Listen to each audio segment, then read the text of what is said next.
Napakahalaga po nito sa buhay ng isang mananampalataya, sa buhay ng isang Kristiyano. Na alam niyo po ba na ang panalangin ay hindi po ito parang sabi nga po i-memorize, memorize mo, ito ay ritual na ginagawa natin, ano? Minsan ay very basic lang po ituturo ko ngayon, pero napakahalaga na maunawaan po natin.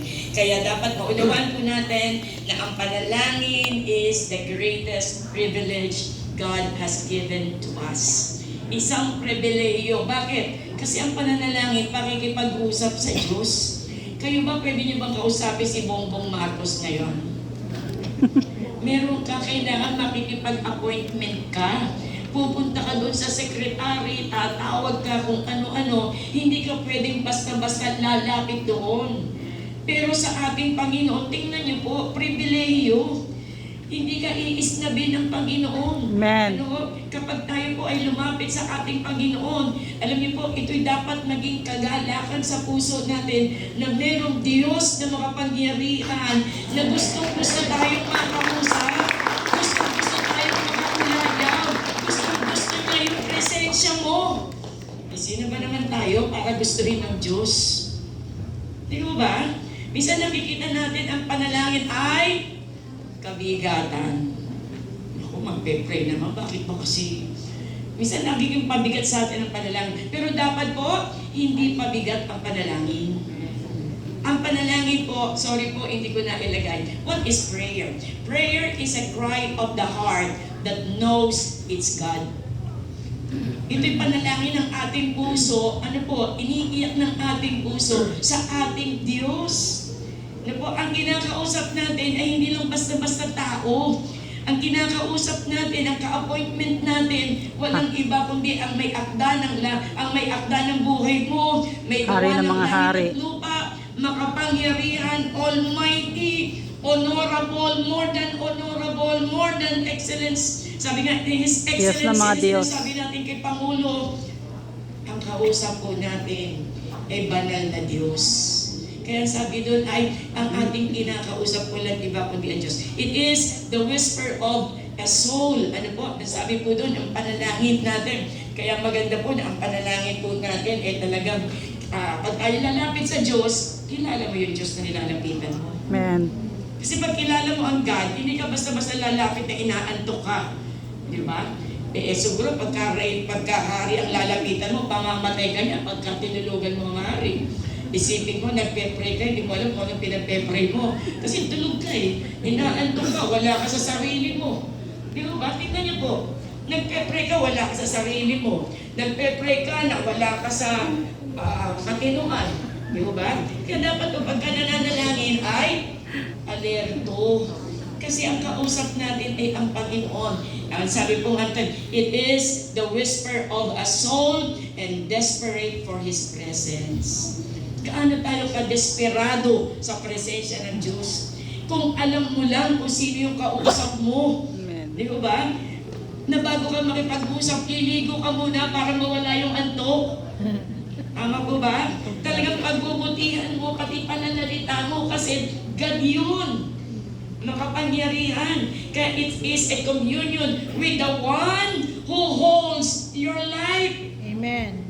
Siya yung may hawak ng buhay mo. Sabi mo sa katabi mo, magpakatino tayo.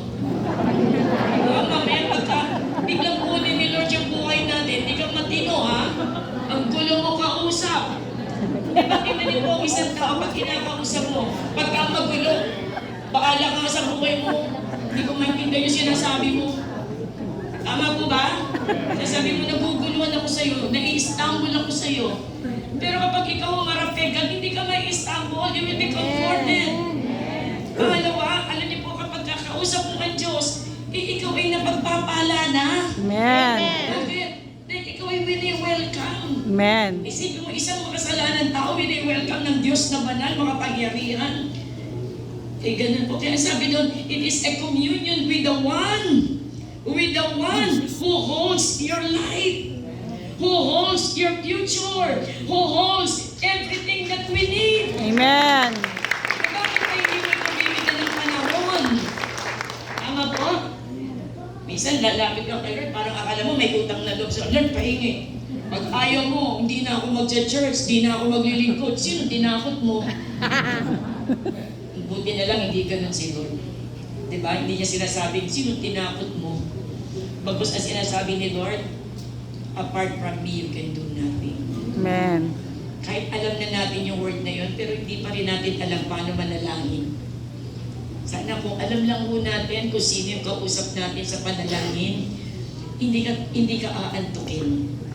Hindi siya pabigat, hindi siya burden.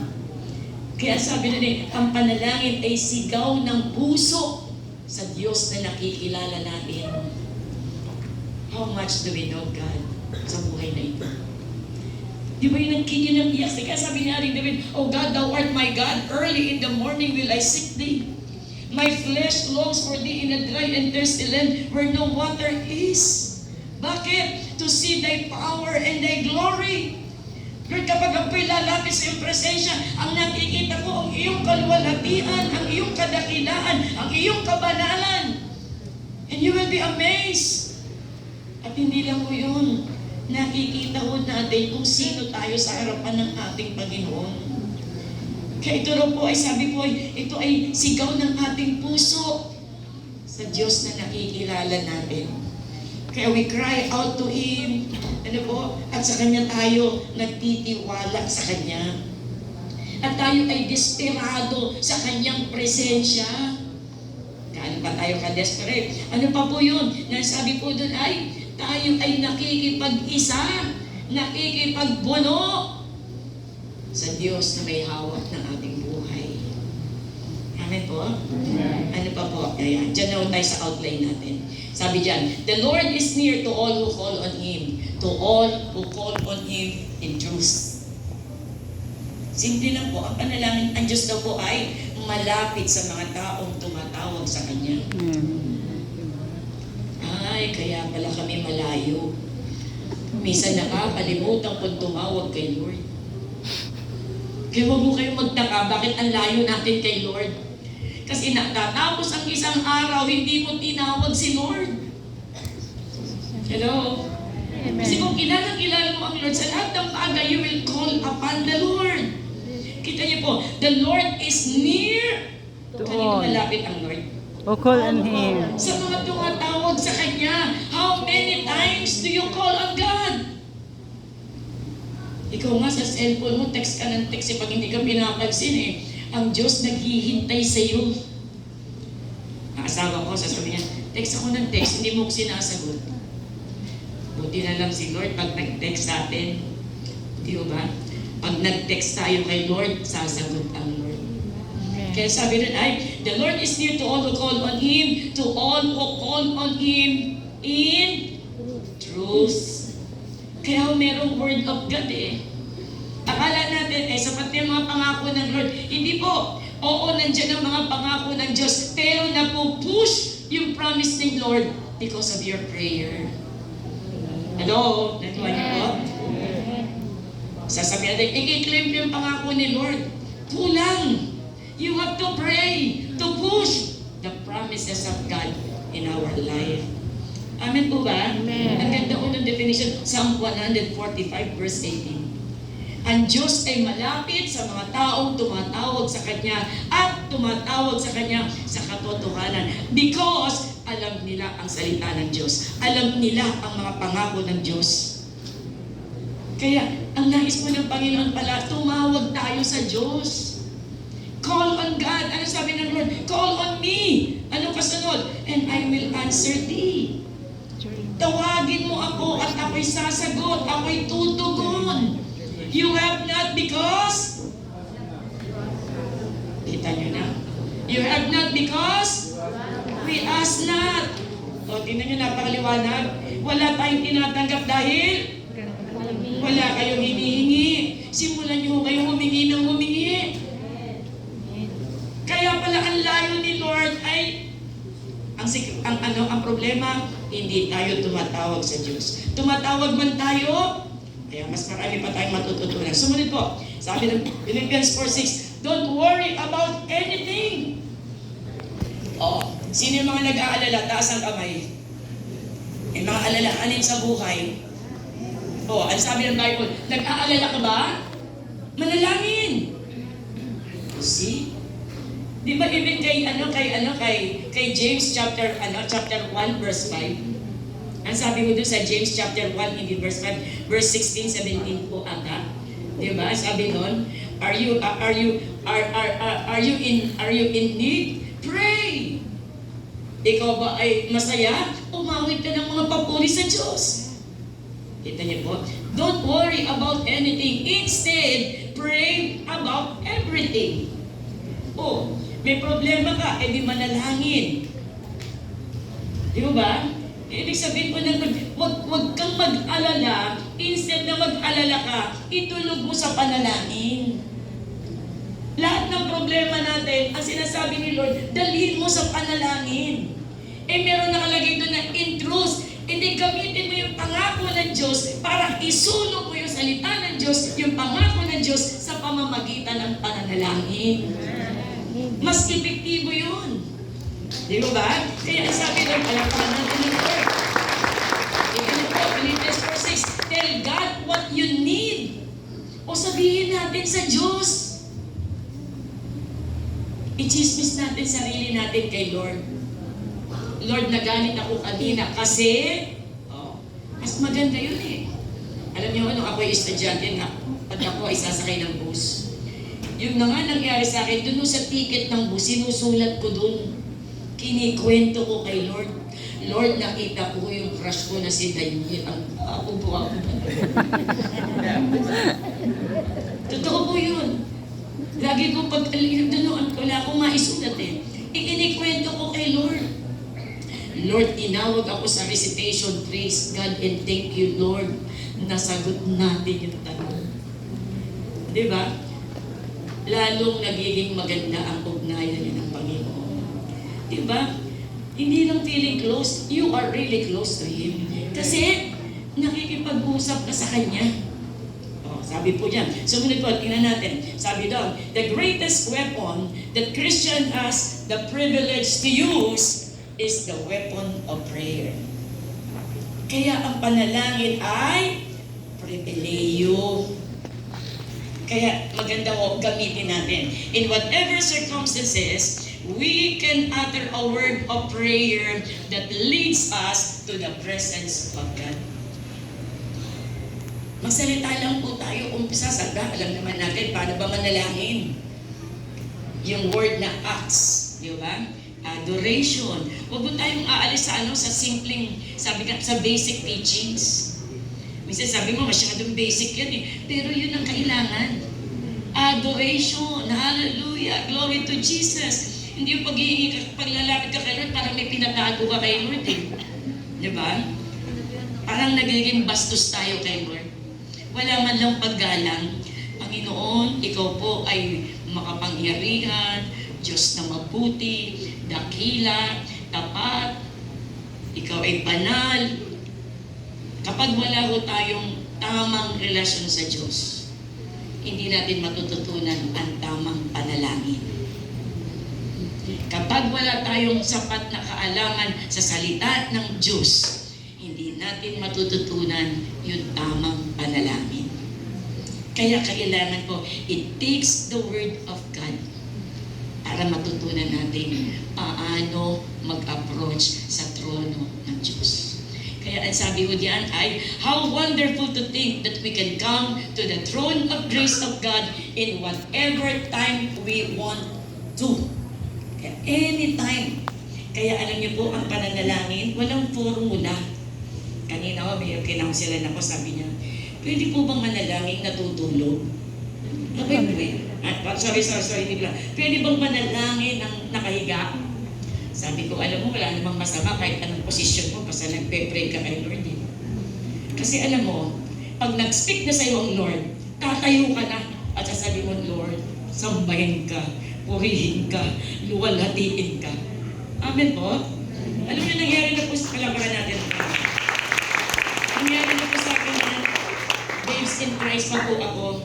Nakahiga ako doon sa double deck. Kukuya-kuya ako'y na gano'n ng gano'n. Kanta ako ng kanta, salita ng salita kay Lord. At habang kumakanta, biglang nag-speak ang Lord. Tumayo po ako at lumukot Panginoon. At doon ako nag-pray. Kahit anong posisyon niyo po, pag nag-speak ang Lord, maiiba ko ang posisyon ninyo. Amen po? Amen. Wala akong sinabi ko, pwedeng nakatayo, pwedeng nakaupo, pwedeng nakatagilid, lahat pwede. Kasi, kapag ka naramdaman nyo ang presensya ng Diyos, ako tuwing umaga, pinatutugtog ko yung kay Benny. Minsan po, nakahiga ako, pinatutugtog. Minsan sasabihin ni Benny, let us all arise. Hindi ako nag-a-arise. Pero minsan pag narinig ko yung Holy Spirit, kasi let us arise, ako'y tatayo at ako'y sumasamba at ako'y kaming dalawa ni Reverend ng aking aso. Tatayo din mo siya. Ganun po. Kasi talagang kapag tayo ito lalapit sa trono ng Diyos, talagang nilalagyan muna po natin ng mga konting, kumbaga po ay, kumbaga nag-aano tayo, kumbaga sa ano ay, piniprepare natin ang paglapit sa Diyos. Amen po ba? Hindi yung parang lalapit kayo, akala mo kung sino ka. Hindi po ganon. Kaya ang sabi doon ay, this is indeed a blessing. Ano ang blessing? Ang pananalangin. Ang blessing, yung Diyos na makapangyarihan, makakausap mo. Hindi pilit. Gustong-gusto niya na makausap tayo. Yun po ang sinasabi sa atin na, kaya ang panalangin, ito po ay sandata natin para sa ating Panginoon, makilala siya. Sandata para sa ating paglago. Sandata para sa ating pangangailangan. Sandata sa lahat ng bagay. Name it. Sabi mo sa katabi mo, kaya huwag nating katamaran ng panalangin. I don't be lazy. Sa kabila mo, sabihin mo, hindi kami gata ng panalangin. Tama po ba? Sumunod ang sabi po doon. Sabi po ni Andrew Murray, Jesus never taught his disciples how to preach.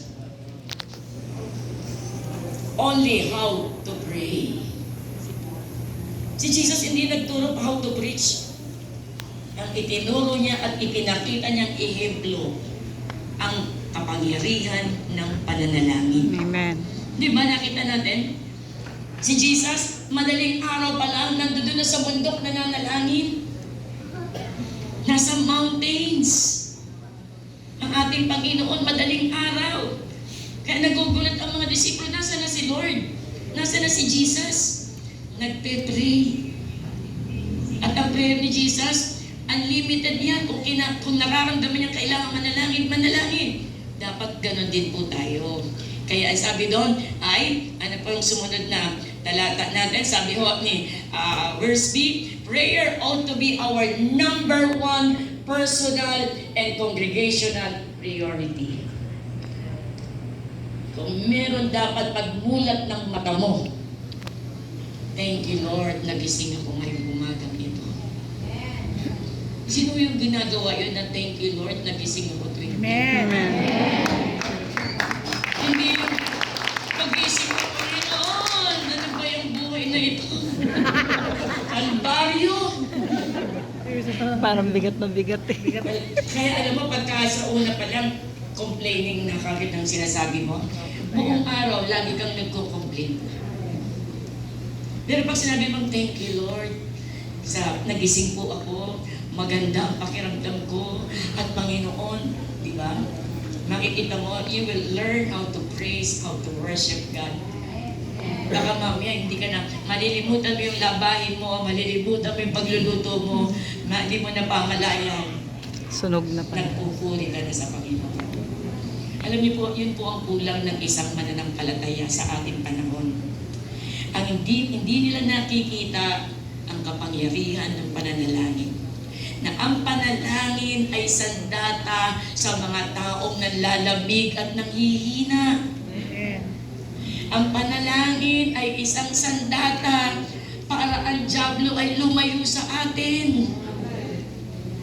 Ang panalangin ay sandata para katakutan tayo ng dyablo. Kaya, yun po, sabi po ni D.L. Moody, kaya di pa po ako tapos po. Sabi na, the local church and its ministry will rise or fall with its prayer life. Kaya pag walang prayer life, bagsak. Pag kayo ay intimate ni Jesus, kahit may problema, nakangiti ka pa rin. Di ba? Ang gaan ng buhay. Bakit? May tagapagdala ka ng problema mo eh. Pangalawa, kinakalabit mo lang si Lord. Lord, may problema ka. Di ba? Pwede mo rin sabihin, may problema tayo. Huwag mo nang isama ang sarili mo. Lord, may problema ka uli. May dumating na naman problema. Lord, may problema ka uli. Di ba sabi ng Lord, come unto me, all ye that labor and heavily laden, and I will give you Matthew rest. 29:11. Nabibigatan ka, ibigay ko sa iyo, Lord. Kaya sa pagbigay mo, huwag mo nang angkinin. Kaya huwag mo sasabihin may problema tayo. Pag binigay mo na, kanya na yun, huwag na sa'yo. O, di ba? Minsan tayo, binigay mo na kay Lord, bit mo pa rin, kaya hirap na hirap ka pa rin. O, pag binigay mo na kay Lord, sa'yo na yan, Lord. Hihintayin ko na lang yung sagot. Amen po? Minsan naghihintay ka ng sagot, reklamo dito, reklamo doon. Nawawala yung pananampalataya. Declare the word of God. Declare the promises of God. And Amen. continue to worship God. Amen. Kaya sa susunod ay tuturo ko the weapon of worship naman. Ang Yes. yung weapon natin eh. Ang kailangan lang talaga ay pag-aralan at gawin. Kaya sabi po ni D.L. Moody, ang sabi niya, kaya sabi dito kanina, the local church and its ministry will rise or fall with its prayer life. Kaya yung prayer life niyo po, palakasin, patatagin. Pag hindi nag-pray ngayong isang araw, ay malayo kayo kay Lord. Hindi ako nagsabi yan. The Lord is near to all who call upon His name. Kanino malapit si Lord? Sa mga tumatawag sa Sa Kanya. mayayaman? Di ba? Kanino malapit sa mga matatalino? Sa mga magagaling? Wala doon. Ang Diyos ay malapit sa mga Tumatawag sa Kanya. sa Diyos. Sabi mo sa tabi mo, alam mo na. Gawin natin yan. Muna. Amen po? Ano sabi ni D.L. Moody? Kanina pa to. Every great movement of God can be traced to a kneeling figure. Bawat galaw ng Diyos, bawat lupit ng galaw ng Panginoon, bawat himala, bawat pagpapala, saan po noon? Behind that is a kneeling Christian na laging nananalangin. Ang tatay ko ho, alam niyo ho, ano yun eh, terror po yun. Pero nung na-born again, alam niyo ho, siya ho na mismo doon sa Riverside nagsishare ng Word of God. Pagka ho tayo ay nakakilala sa Panginoon, talagang babaguhin ng Lord ang buhay natin. Amen po ba? Ibig ko sabihin ng terror, hindi naman yung ano lang po, stricto, disiplinado. Dapat pag sinabing alas 6, uuwi ka na, umuwi ka na. Dapat po gano'n. Kasi naalala ko noon, ay wag na lang yun. Ayan po. Sumunod, prayer is our greatest weapon. Tingnan po natin. Enjoying God's presence is through prayer. Ano po? Kita niyo ho. Kailan nyo nag-i-enjoy ang Lord? Di ba kapag nananalangin ka? Amen. Doon mo nai-enjoy si Lord. Kaya pag hindi ka nananalangin, hindi mo nai-enjoy yung presensya ng Lord. Kaya enjoying God's presence is through prayer. Tignan nyo, mamaya magpe-pray tayo. Tingnan nyo yung mga katabi ninyo mamaya. Kung lingon sa kaliwa, lingon sa kanan, lingon dito, lingon doon. Hindi niya nai-enjoy ang presensya niya ng Lord. Tingin natin, lingon ng lingon eh. Di ba? Pero tingnan niyo yung mga taong nai-enjoy ang presence. Hindi niya alam na nakataas ang kanyang kamay. Hindi niya alam na siya umiiyak sa presensya ng Diyos. Hindi niya alam ang kanyang ginagawa. Why? Is enjoying the presence of God. Tingnan niyo po yung mga nagpapakanta dito. Pagka nagpapakyut, hindi niya ini-enjoy ang presence ni Lord. Di ba? Pero pagka yung kahit na nakangiwi ang mukha mo, talagang kawit na kawit ka kay Lord, He's enjoying the presence of God. Amen? Di ba? Dapat po ganun eh. Kita niyo kumakanta tayo kanina. Pag kumakanta tayo ng medyo kimi, pagka kakanta ka kay Lord, give your best. Give everything to God. Di ba? Ano yung kinanta natin kanina? I wanna sit at your feet. Di ba? Ibigay mo natin ang best natin kay Lord. talagang hindi ako sa music eh. Konting ano, hindi ko na alam. Amen po ba? Gusto mo ng Lord, let us worship God with all our hearts. Hindi mo ritual. Hindi, walang formula.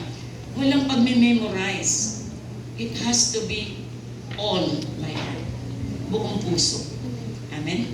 Sumunod po, tingnan natin. Sabi doon ay, lalaktawan ko na. Ito, thoughts why people do not pray. Alam niyo bakit?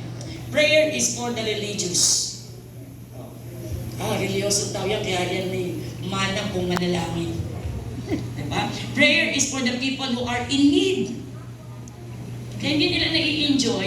Akala nila, ang pananalangin ay sa mga taong nangangailangan lamang. Wrong. Pribileyo nga ang manalangin. Diba? It's more than, tama, kailangan natin mag-request, may pangangailangan. Pero hindi tayo hanggang doon lang.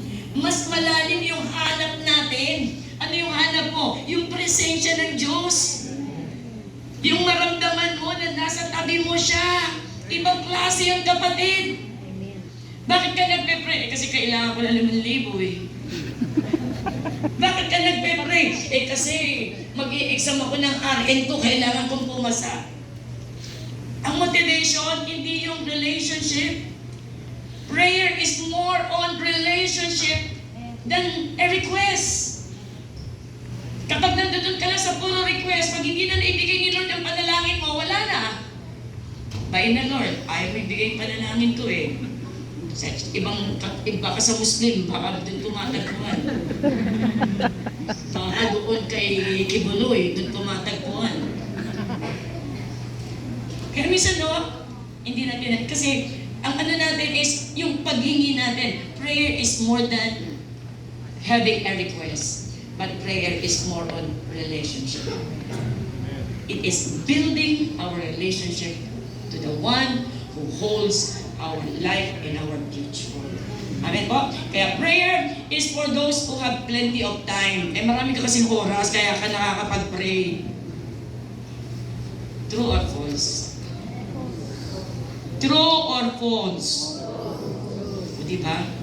Sasabihin mo kay, si Pastor Roy, wala nang ginagawa sa buhay yan, nandun lang sa bahay nila, kaya pray lang ng pray yan. Parang hindi naman po totoo. Minsan araw-araw, alis kami ng alis, minsan madaling araw. Pero dapat po, ibigay ang para kay Lord. Kung meron tayong mag-cellphone, mga kabataan, unahin mo nang mag-pray. Taas nga ang kamay ng mga kabataan. Ito, dapat magkakabataan nandun sa prayer meeting. Ang lalakas niyo pa eh. Samantalang kami mga senior, tinitingnan na namin mga nilalakaran namin isang-isa. Hirap na hirap kami. Kayo, ang lakas-lakas niyo pa. Pero yung mga senior, atin ang atin. Pero yung mga kabataan, mas gusto pang mag-ML, mag-Facebook. Hindi kayo lalago dyan. Ay, nag-review ako. Ang panalangin daw po ay hindi lamang sa mga taong maraming oras. Ang panalangin ay doon sa mga taong naghahanap na higit na makilala at maranasan ng Diyos sa kanilang mga buhay. May uhaw, may apoy, may excitement. Sumunod po, prayer is wasted because there is no answer. Kasi ang gusto mo lang sagot sa panalangin mo eh. May mas malalim doon kapatid.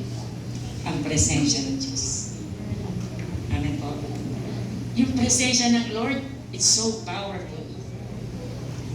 Hindi kayang bilhin ng anumang bagay sa mundong ito kapag naranasan po natin ang presensya ng Diyos. Because as we experience the presence of God, we change us. Nababago yung buhay natin. Pangalawa ko, higit mong nakikilala Lalamig ka na. tunay na may-ari ng buhay. Mahina yung aircon eh. Kaya tayo minsan confused, kaya tayo minsan yung commitment natin, pabable-balentong, hindi pa natin higit kilala ang Diyos. Amen po? Sumunod po. Sabi natin ay, tingnan natin. Sabi ni Charles Spurgeon, I would rather teach one man to pray than 10 men to preach. Dito pinapakita the importance of prayer. Na kailangan ito ay matutunan ng bawat mananampalataya. Bakit tayo weak Christian? Because weak ang prayer life natin. Bakit tayo madaling ma-stumble? Because weak ang prayer life natin. Bakit sa commitment mo sa ministry mo, hindi ka nag-i-enjoy? Because weak ang prayer life mo. Sinasabi ko lang mo, yung topic natin, prayer ha. Ano pa lang muna po tayo. Kaya ang sabi ko dyan, next po, ang sabi ko na, no, remembering God's command. Ano ba yung utos ni Lord? Ay, nalaktawan ko. Thoughts, it is described as, ang prayer is communication.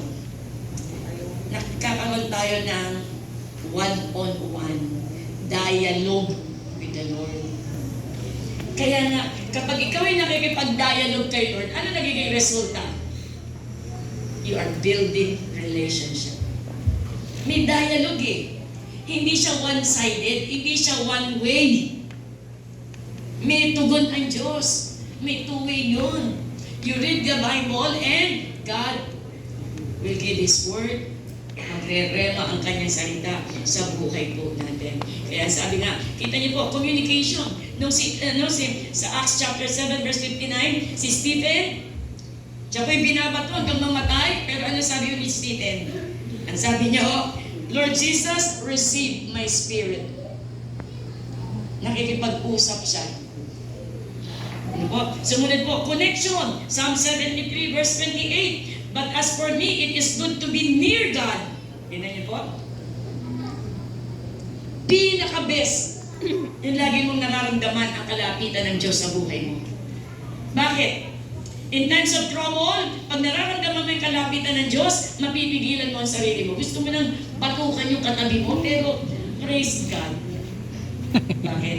You can sense the presence of God. Amen. Ayaw mong magpatawad, but because you sense the presence of God, the presence of God can control us. Amen. Kaya ngayon na nagpapabago sa atin. Kaya, but as for me, it is good to be near. I have made the sovereign Lord my refuge. I will tell of all your deeds. Diba? And then ano raw? Intimacy. Kaya ang panalangin, ito raw po ang description ng prayer. Prayer is communion. Prayer is connection. Nakakonect ka kay Lord. Kaya pag hindi ka nagpe-pray, mahina ang connection mo, parang wifi. Pag hindi ka nakakonect, wala kang wifi, hindi ka makakapag-text, hindi ka makakapag-Facebook, hindi ka makakapag-Instagram, hindi ka makakapag-Twitter, Google. Sasabi mo, hello, hello, hello, hello, hello. Mahina signal. Kay Lord, walang mahina signal. Amen po.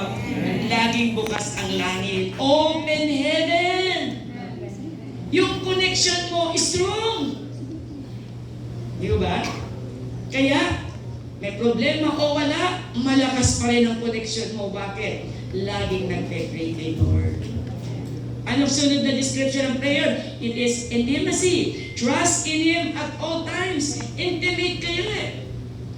Di ba? Tingnan niyo po, meron isang magkaibigan, siniraan ng ganito eh. Alam niyo, sabi niya, hindi ako naniniwala dyan, kilala ko siya. Intimate kami. Hindi basta naniniwala sa sabi-sabi.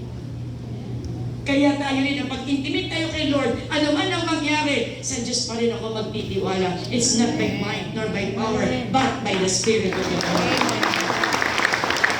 Hindi tayo kayang patunayan ang problema. Hindi tayo kayang tinagin ang mga nakikita natin at nararamdaman natin because our eyes is upon Jesus. Diba sabi ni Jehoshaphat, 2 Chronicles chapter 20, ano sabi ni Jehoshaphat? Ando doon ang mga Ammonites, Moabites, lahat ng ites. Malalaking ano, Israelites. alam niyo ba yung senaryo yun? Ito po yung palasyo ni Jehoshaphat. Nakapaligid na ang lahat ng mga kalaban, Ammonites, Moabites, at tatlong malalaking yun. Bansa. Nakikita ni Jehoshaphat ang lalaki. Pero ang sabi ni Jehoshaphat, Lord, our eyes is upon you. Ang aming mga mata ay sa inyo lang nakatingin, hindi doon sa mga kalaban namin. Kaya dapat po, ang ating mga mata, may problema kang napakalaki. Huwag mong tingnan yung laki ng problema mo. Ang tingnan mo, yung laki ng Diyos na meron. Amen. Diba? How big is our God? Ano kasunod yan? Bakit yung mga music natin di sumasabay sa kanta? How great is His name? He rolled back the... Hindi ko alam. Ngayon ko nga lang narinig yan eh. Hindi ko yan tagip yung umawi. Intimacy po, yan. Di ba? Pag intimate ka, kahit anong mangyari, hindi ka kayang tinagin. Hindi ka pinagali. Eh ano naman, Diyos naman ang may-ari nitong buhay at laman at katawan ko. Okay na yan. At makikita mo bukas, ang lakas mo na. Di ba? Amen. Kasi, nagtitiwala ka sa Diyos. Amen. Dahil ang Diyos, He is in charge of everything. He Amen. is in control of everything. He is Almighty God. Ang nakikita mo yung laki ng ating Panginoon. Kaya trust Him at all times. You people, pour out your hearts to Him. For God is our refuge. Remembering God's command that men ought to pray and not to faint. Ang tao daw po ay, next slide. Ano sabi doon? Kaya paano natin dinidescribe ang prayer? Sabi natin kanina, prayer is, ano? Ang sabi dyan, prayer is communion, communication, connection, intimacy. Ayun sumunod, sabi doon, ano po ang command ng Lord? That men ought to pray always and not to faint. Kaya ibig sabihin, pag hindi ka nagpe-pray, nanghihina ka. O, di ba? Ako hindi ako nagsasabi niya, yung Bible na nagsasabi, di ba? Kaya yun ang dapat nating matutunan. Pag hindi ako nag-pray, manghihina ako. Kaya konting ano lang, kumbaga sa ano, konting bonggo ka lang, na-stumble ako sa'yo. Wala na.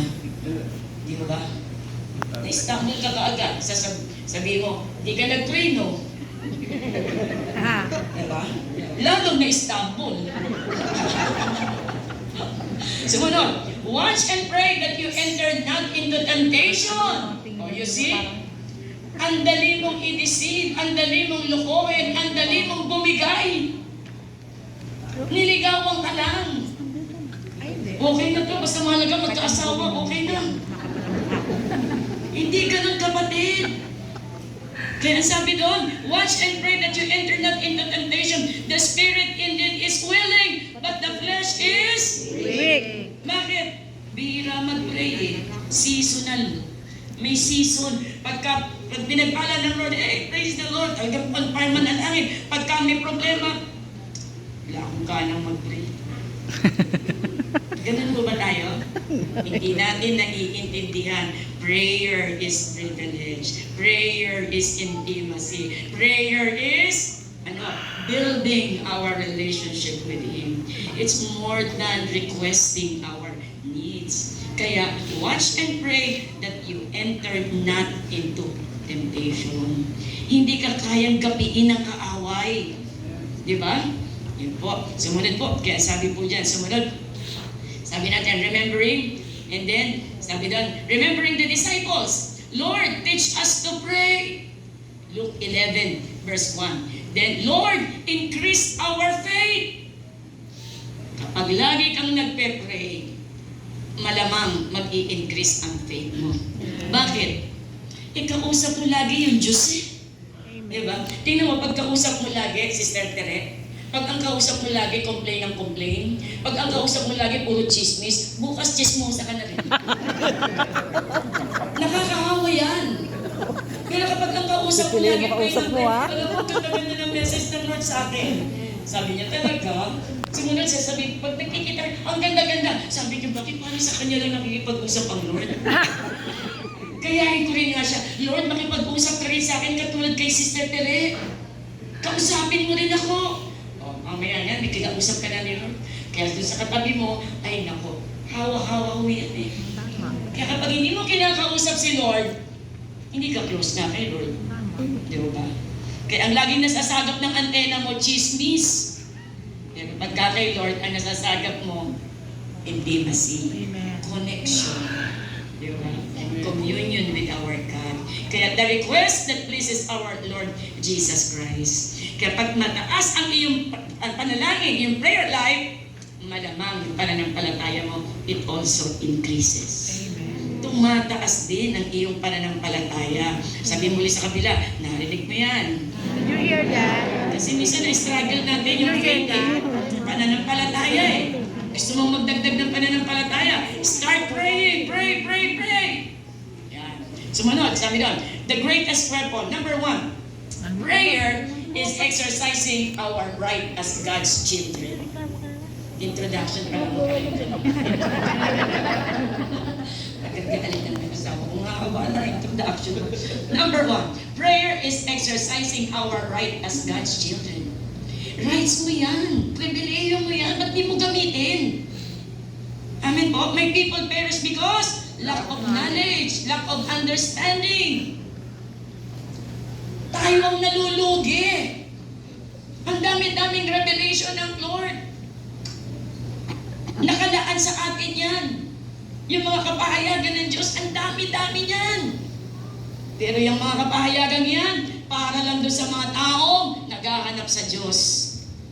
Yung mga kapahayagan yun, new dreams, new vision, anointing, lahat po yan para sa mga naghahanap sa Diyos. Kaya pag hindi ka naghahanap, sabi mo sa tabi mo, talo.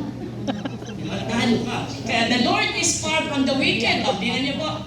Ang Bible na nagsasalita, Proverbs 15:29. The Lord is far from the wicked, but He hears the prayer of the righteous. Amen. Palapakan natin si Lord. Hallelujah. The Lord is near to all who call on Him, to all who call on Him in truth. Wala namang bayad tumawag kay Lord. Ba't ba ayaw niyong tumawag? Laging bukas, sabi ng Lord, Jeremiah 33:3, call on me, call on me, call on me. Umaalingaw-ngaw na mo sa langit, tawagin niyo ako. Kung baga sa nanay natin, nanggigito din nanay natin, tumawag ka. Praise God. Kaya sumunod do, ang sabi, number 2, prayer is expressing, teka muna, may notes mo ako dito eh. Kaya, pag sinabi prayer is exercising our right, ibig ko sabihin, privilege po iyan. No? We are allowed to approach the throne of God anytime, any moment. Hindi mo nagsasara ang langit, laging available. At iyan ay, sabi doon, iyan ay para sa atin. Sumunod po, kaya, tingnan natin. Sumunod po, hindi ko na babasahin lahat. Prayer is expressing our situation before God. O, diba? Yun. Ito naman yung pagkakataon na ibigay mo yung iyong pangangailangan kay Lord.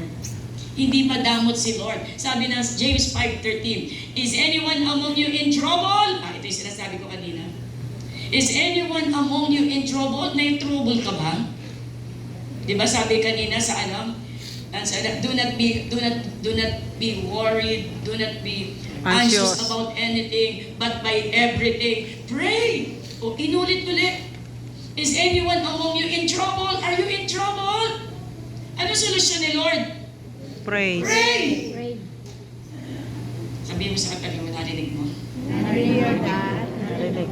Narinig mo ba natin? Are you in trouble? Pray! Ituro mo natin sa mga anak natin, anak, every time you are in trouble, you pray. Meron kang pangangailangan, you pray. Nalimutan mo, hindi ka makatawid, you pray. Hindi mo alam yung may recitation, biglaan, you pray. Tinuturuan natin sila magtiwala sa Diyos. Amen. Ano pa ang sumunod? James 5, sabi na, Psalm 102 verse 17, look to the Lord and His strength. Seek His face always. 1 Chronicles 16:11. And then, He will respond to the prayer of the destitute. He will not despise their plea. Sumunod po. Kaya ang nais po ng Panginoon, sa buhay po natin, anumang bagyo ng buhay mo, give it to God. Ayaw ng Lord ma-depress ka. Ayaw ng Lord na nag-aalala ka. ayaw ng Lord na problema ka, ibigay mo sa Kanya, ipasa mo kay Lord ang problema mo. Di mo ba? Sinabi naman ni Lord yun eh. Bakit ba ayaw mo? Ba't ayaw mong itiwala sa Diyos ang kabigatan mo? Yung alalahanin mo, ibigay mo sa Kanya. And He will guide us. He will intervene. Alala niyo po yung Acts chapter 12? Nakita nila na si James ay pinugutan na ng ulo at ngayon meron ng verdict para kay Pedro. And the church, sabi doon, earnestly praying, crying out and calling out to God. May kumatok. Si Binuksan ni Doria. Roda po. Roda. Pagbukas niya, ay, si Pedro! Sinarado ulit. Sabi naman, andyan si Pedro. Are you crazy? He is in jail. Kita niyo? Mga nagpe-pray, walang pananampalataya. Nandun mo yun. Nagulat eh. Are you crazy? Sabi mo ng translation, NLT.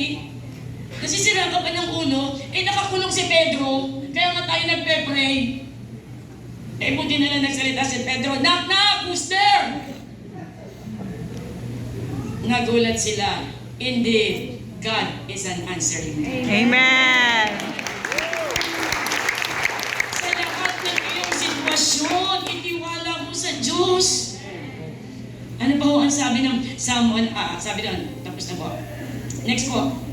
Number 3. Prayer is empowerment through the Holy Spirit. Minsan gusto natin yung galaw ng Holy Spirit.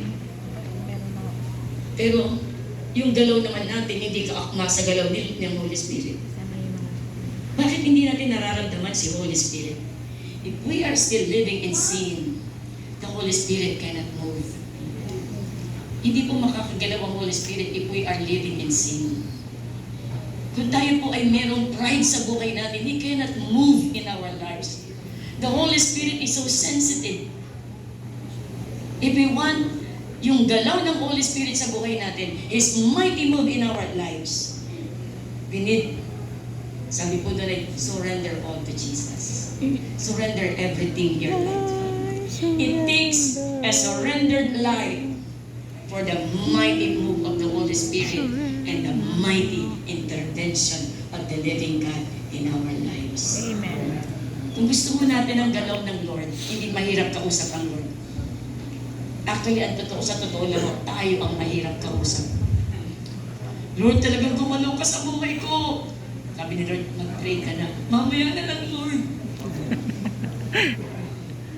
Lord, i-anoint mo ako sa pagtutulog ko. Sabi ni Lord, magbasa ka ng Bible. Mamaya na lang, Lord. You see? How can you expect the Holy Spirit to move? If we are still living yung ayaw ni Lord, yun ang gusto natin. Kaya sabi po dyan ay, alam niyo po, kapag ka nararamdaman natin ang Holy Spirit, yung presence niya, yung Holy Spirit, it is a life-changing. Talagang babagwin po tayo. God moves, and His power is released upon us. Ano po? Nare-release po. Kaya sabi doon, when you pray the right way, when your heart is surrendered, when your spirit is in tune with His will, He will move. He will release His power. He will anoint us. And we will be filled with the Holy Spirit. Kailangan pala talaga in-tune ang puso, in-tune ang mind, in-tune ang lahat. We are living in a right way, hindi wrong way. Alam niyo, minsan simpleng instruction. Sabi rito, bawal tumawid, tumawid ka pa rin. Sabi ni Holy Spirit, sabi sa iyo you want to be anointed, you learn to obey. Amen. Sabi, mag-tithes. Lord, kalahati lang muna ng 10%. Minsan na tinitingnan ng Lord yung ating pong pagtugon. Hindi naman sasabihin ni Holy Spirit yan kung hindi pa kayo prepared eh. Di ba ba? Pag prepared, alam ni Holy Spirit kung kailan tayo prepared. Because He knows everything. Amen. Amen po ba? Kaya, sabi doon ay, prayer as empowered through the Holy Spirit highlights the transformative role of prayer in our lives. Yun po ang highlights ng prayer. natatransform ang buhay po natin because of the working of the Holy Spirit in our lives. Gumagalaw siya. We are being empowered through the Holy Spirit. At pag tayo empowered, we are anointed, we are filled, and we are changed and transformed. Kaya that's the power of prayer. Amen po? Kaya pagka tayo po sabi lang, the Holy Spirit, ano pa ang ginagawa ng Holy Spirit? He will strengthen us. He will equip us. Magkakaroon ng spiritual growth. Why? Because the Holy Spirit is moving in your life. Laging may bagong kapahayagan. Alam niyo, when the Holy Spirit move, just one word from God, you will be changed. Nag-attend ka ng prayer meeting, nag-attend ka ng Diyos, isang salita lang yung nagtatak sa puso mo, you will be changed. Na iba yung aura mo. Why? Because the Holy Spirit moved. That's the work of the Holy Spirit in our lives. Kaya kapag tayo nananalangin, the Holy Spirit is empowering us. A new wisdom, a new knowledge, a new revelation, a new dream, a new vision, a new anointing, a new move of God. Amen. Gusto ba natin yun? Pray!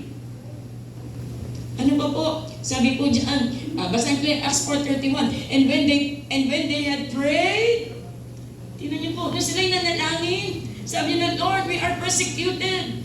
We are, they threatened us. And when they prayed, the place was shaken, where they were assembled together, and they were all filled with the Holy Ghost, and they speak the word of God with boldness. You see? You know, power ng Holy Spirit, He will strengthen you, He will empower you, He will give you the boldness to preach the word of God. He will enable us to live by faith. Tuturuan tayo ni Holy Spirit. Kaya nga, di ba, the Holy Spirit is our great teacher.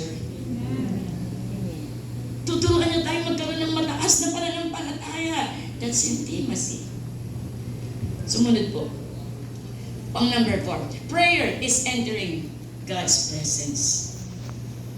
Kapag nananalangin ka, ikaw ay dumudulog, lumalapit. Di ba? Sabi ko dyan, let us therefore come boldly unto the throne of grace, that we may obtain mercy and find grace to help in time of need. Yung presensya ng Diyos, meron ka ng presensya ng Diyos, yung problema, gumagaan. Amen. Tama? Kasi empowered ka na, pinalakas ka na, nagkaroon pa ng pananampalataya. Ikaw ba naman sabihin ng Lord, don't worry anak, your battle is mine. Amen. Ako ang bahala dyan. Sagot kita. Amen. Sabi mo, pag narinig mo yun, saan ka pa? Di ba? Kaya ang nais ko ng Lord, malalim na pakikipag-ugnayan sa Diyos. Yun eh. Pag malalim, yung presence ng Lord yun. Hindi ka kayang tinagin na kahit sasabihin nila na ganito ka. Hindi. Yung devotion mo, yung commitment mo, hindi nababawasan. Dahil, sabi nga ni Paul, I know my God of whom I am serving. Kailan sinabi ni Paul yan? Nakakulong si Paul.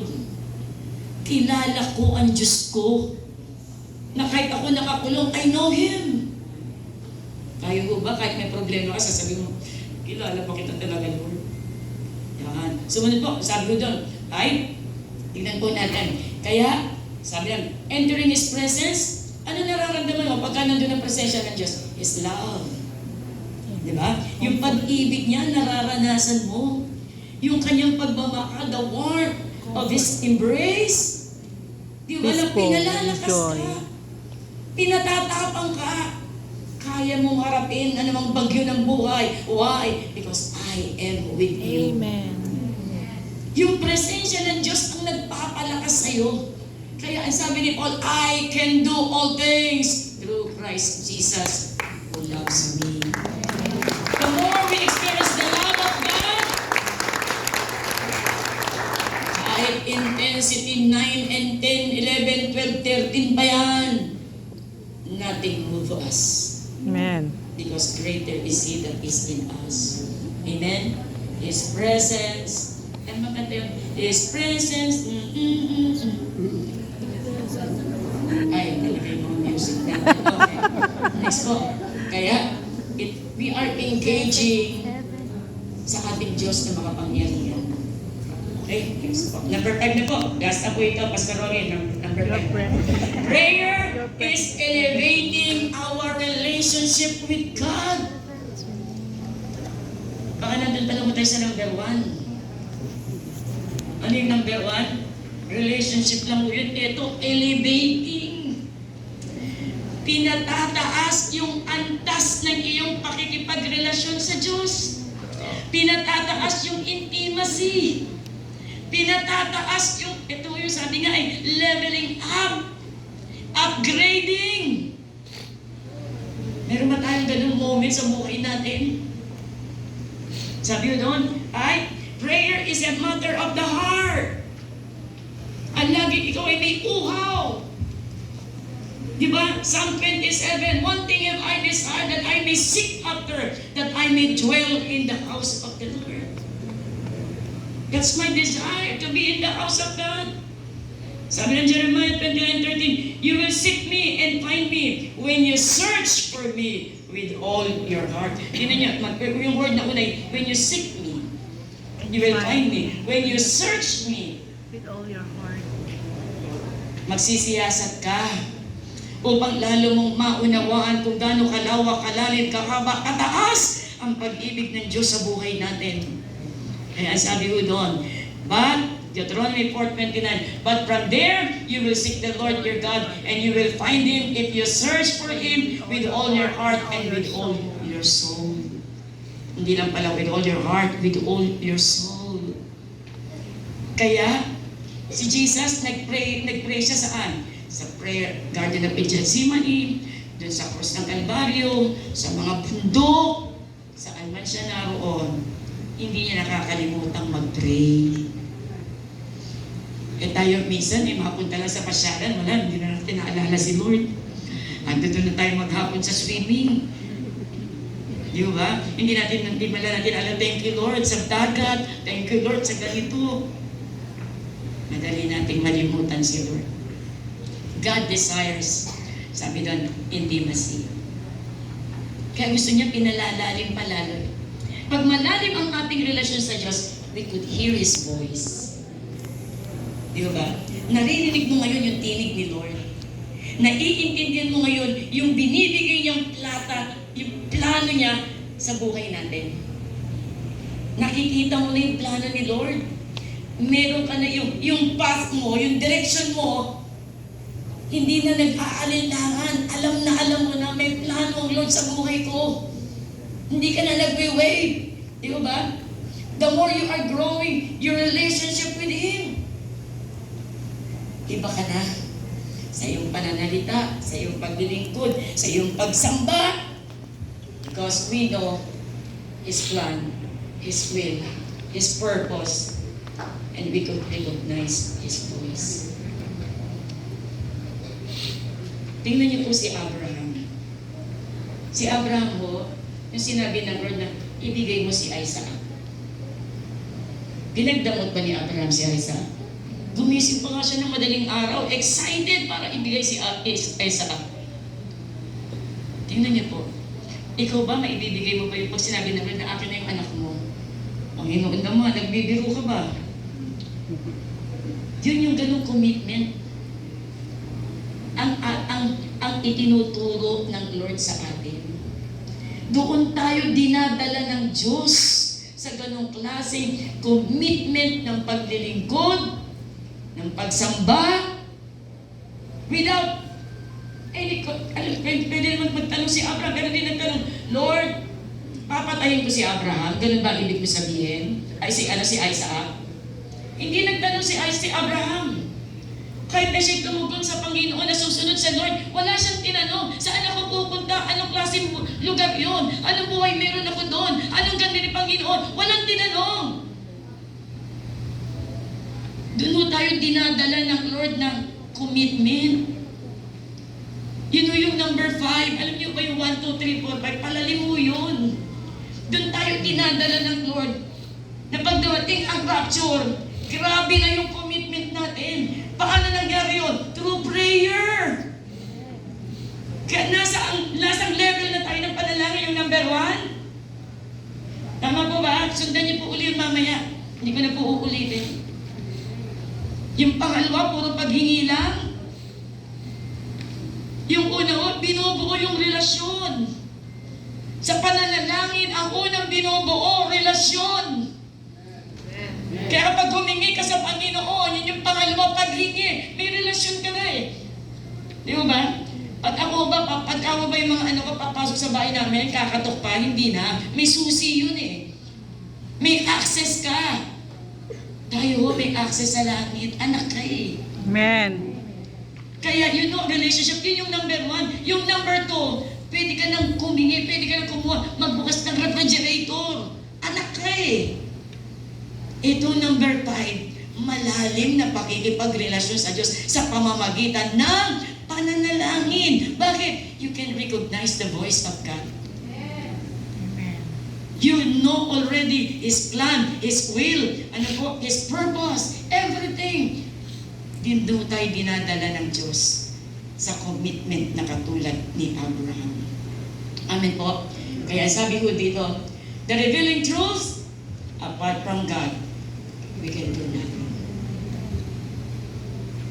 Gusto mo magtagumpay sa buhay na ito? Ang kailangan mo ay Diyos. At para makakonect ka kay Lord, you can only connect to God through prayers. Di ba ba? Tingnan niyo po. Kahit ang pinagpe-pray mo ay nasa London, nasa Israel, nasa Amerika, may weapon ka. Mananalangin ka lang. Yung nangyayari doon sa Amerika, sa London, kayang mag-intervene ang Diyos. Di ba ba? Yun yung sinasabi ng Lord, gamitin mo yung sandata mo. Ikaw ay anak at may pribilehiyo kang lumapit sa Diyos anytime. Tingnan nyo nga ho yung natin, yung internet po natin, nakakakunik ka kagad kung saan-saan. Ganon din mo kay Lord. May access ka sa Diyos. Kaya nais mo ng ating Panginoon. Yung pananalangin, practice it. At binigay ko yung level. Tingnan nyo kung nasang level na tayo. Are you still building your relationship with the Lord? Kung nandun na tayo sa number 5. Ang ganda ko ng number 5 eh. Ang lalim na ng pakikipag-ugnayan mo kay Lord. Malalim po. Kaya sabi ko doon, sa conclusion, coming to God the Father in the powerful name of our Lord Jesus Christ through the power of the Holy Spirit is the most important, powerful weapon that we, the believers Christ, should not miss. If you miss it, ikaw ang nawalan, ikaw ang nalugi, ikaw ang talo. Gamitin mo ang kapatid. Pray! Hindi mahirap po gawin. Hindi kabigatan niya. Kaya, we can face all things as we kneel before the Lord about everything. We became stronger, more calmer, refreshed, secured, as we dwell in the presence of the Lord through prayer. Tayo pong lahat ay tumayo at palakpakan po natin. Sabi ko sa inawit natin kanina, the more I seek you, the more I find